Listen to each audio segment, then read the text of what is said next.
เขียนภาษาจีนศัพท์ภาษาจีนเกี่ยวกับความฝันเนาะ理想理想แปลว่าความฝันหรืออุดมคติเนาะอุดมการณ์นั่นเองเนาะความใฝ่ฝันตัวอย่างว่า你有什么理想你有什么理想เจ้ามีความฝันหยังความหมายว่าเจ้ามีอุดมคติอีหยังแน่เนาะเจ้ามีความฝันหยังแน่โอเคเนาะตัวอย่างตัวที่สอง这是我的理想这是我的理想นี่คือความฝันของข้อยเนาะนี่คือความฝันของข้อยหรือว่านี่คืออุดมคติของข้อยเนาะอุดมการณ์คติของข้อยตัวเนาะของพวกเฮาบ่แม่นของข้อย我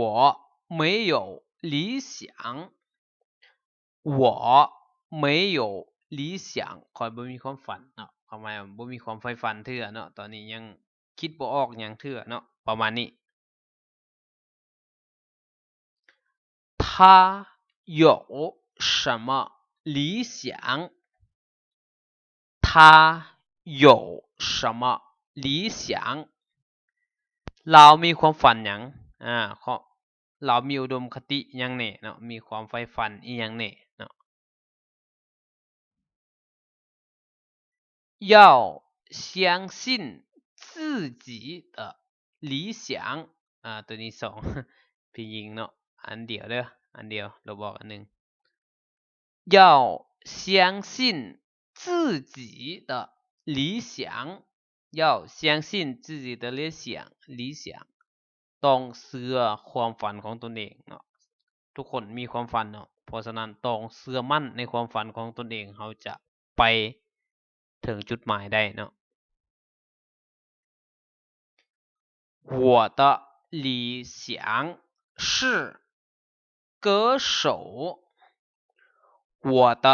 理想是歌手ข้อยฝันอยากเป็นนักร้องความหมายความฝันของข้อยแม่นอยากเป็นนักร้องร้องเพลงม่วนๆเนาะอันนี้ล่ะ歌手歌手แปลว่านักร้องนั่นเองเนาะโอเค理想最重要的理想最重要的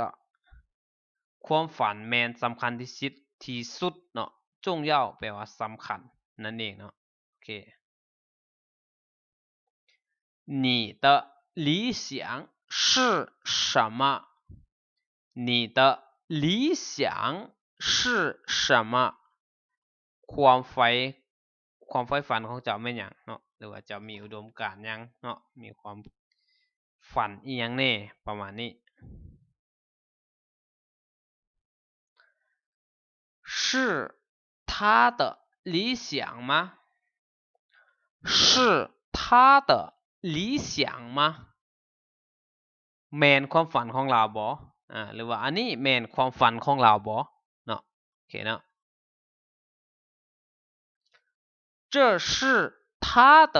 理想这是他的理想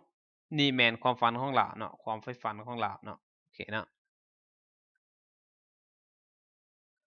这是我妈的理想这是我妈的理想นี่แม่นความฝันของแม่ค่อยตัวนี้เนาะ我妈的理想มาตัวนี้กับ我妈妈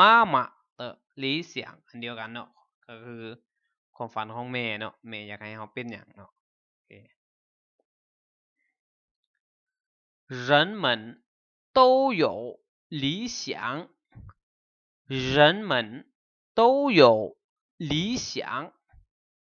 มนุษย์ทุกคนล้วนแต่มีความฝันเนาะความหมายว่า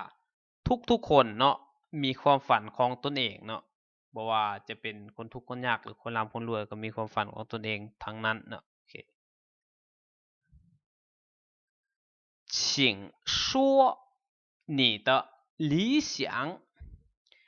请说你的理想กรุณาเว้าความฝันของเจ้าแหน่เนาะเจ้ามีความฝันหยังเจ้ามีอุดมการณ์หยังแหน่เว้าออกมาเนาะโอเคเนาะขอขอบใจเนาะ谢谢您的关注ขอขอบใจที่ท่านกดติดตามเนาะอย่าลืมกดไลค์กดแชร์เป็นกำลังใจให้อาจารย์หน่อยเด้อขอขอบใจ